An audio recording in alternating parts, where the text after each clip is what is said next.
Let me ask this question, sir. Do we have the capacity to intercept hypersonic missiles? Because now I think the entire the development is towards those missiles which cannot be intercepted.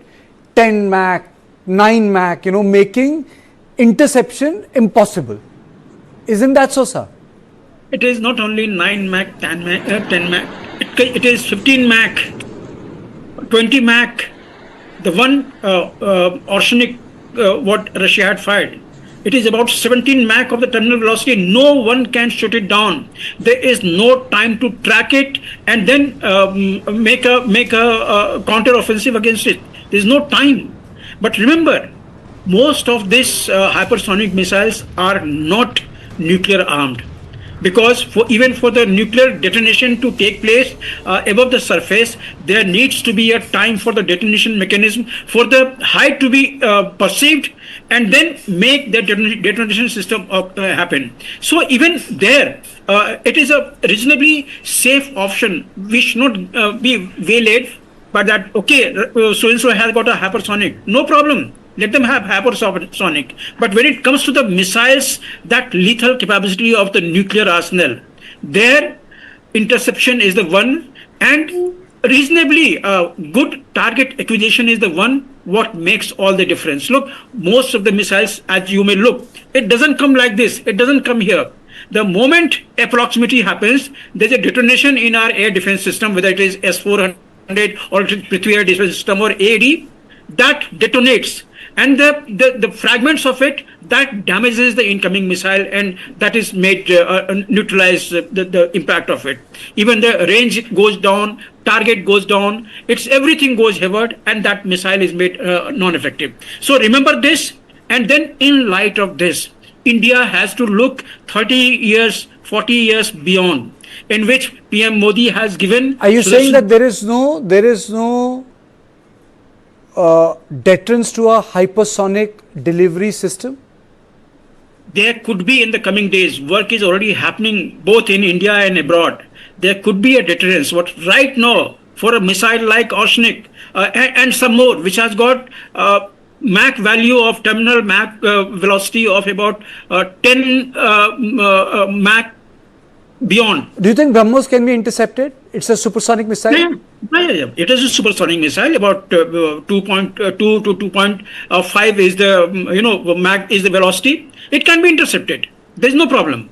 But hypersonic, when we are calling, hypersonic is only beyond 6 Mach of the velocity. And these ballistic missiles, what we are talking, it has got the terminal velocity of 12 to 18 Mach. 12 to 18 Mach. It's a phenomenal amount of velocity. Before you blink, it has already hit you. And we have seen an example of this happening in the Ukrainian territory. So that is the type of threat hypersonic missile poses. Even India has got the hypersonic missile capability. India already has. So these threats should be perceived by the enemy, and it is a deterrence there in that. For the nuclear, yes, there has to be an effective air defense system.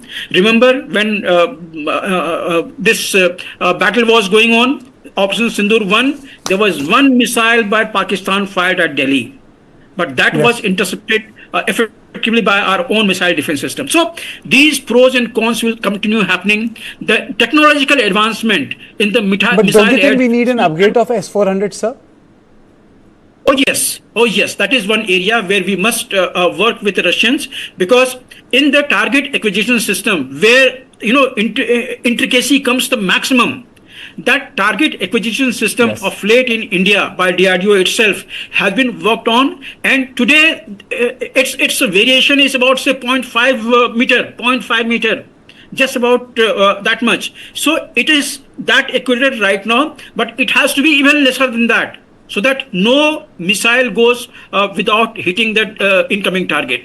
So those are the area where it has to work in, and then integrate it with the other systems also that I have named to you. Prithvi Air Defense System, Advanced Air Defense System, Akash, Spider, Barak, keep on naming it. Gone are the days when we used to have Pechora 2. Pechora 2 missiles used to look like ballistic missiles, huge one. Pechora 3 was much smaller, sleeker one with a limited range. Pechora 4 is gone. Now all this new generation of the missile, S-125 Pechora has come, S-200 has come. So these are much inferior to S-400. But S-500 is not yet battle proven in case if Russia is interested in co-developing with the Indian specifications of the face value added to it, when let it be, and then both Russia and India can work together, make a joint development plan, make a face values, that additional face values that will be introduced into the next version of the missile, let that be introduced, and then co-production of both countries may happen all together, and this will be a very effective air defense system. Karthik. Thank you so much. I think you have put the pros and cons of S-500 in place, and yes, the fact of the matter is maybe even the Chinese may be getting access to this technology because the Russians have close relationship with them. But the fact is India also need these technologies, and the important thing is Russians are always available to us in the context of the transfer of technology, and I think that's where the story is. So this is all I had on Point today. I'll see you tomorrow at the same time. Thank you and good night.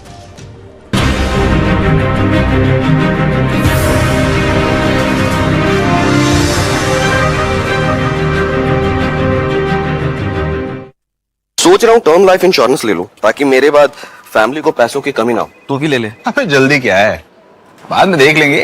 आराम से आराम से आराम से। अपने कुणाल को heart attack आ गया यार। पॉलिसी बाजार पर 0 GST के साथ अब 1 करोड़ का टर्म लाइफ इंश्योरेंस सिर्फ 400 रुपए महीने से शुरू। Speed, it's relative. The more you speed up, the more the world slows down. And when you are fast enough,